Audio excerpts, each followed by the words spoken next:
Welcome to the clinical cookout. Cookout.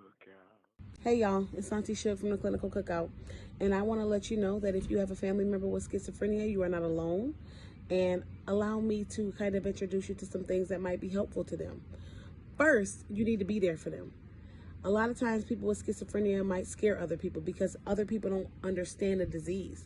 They don't understand what's happening. They don't understand the negative symptoms, the psychosis, the disorganized speech, all the things that happen. They just don't get it.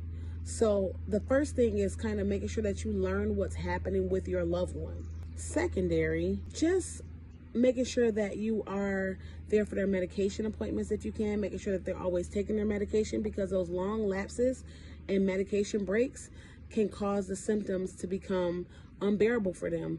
And then they have those long times where they are just kind of out there and their mental status is not good. So you as a family member, I'm not saying I'm charging you for their health because that's not fair.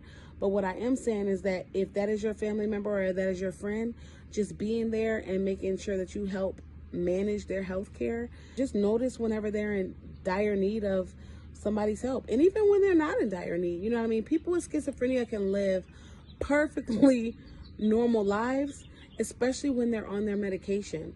So just being the person to check in and seeing if everything is good, making sure that they're able to take their medication on time, making sure you be the first to notice whenever those symptoms start to appear, when things are not looking right, and just being the person that they can trust, because the best thing to do is make a plan before your life is on fire.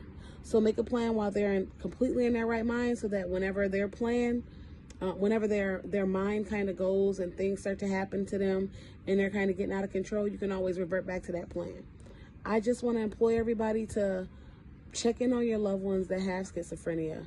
It's definitely a daunting disease, and a lot of people think, you know what, this sucks, my family member is going to it. But imagine if you're the person with schizophrenia. All right? So hopefully I left you guys with something to think about. Peace. Doctor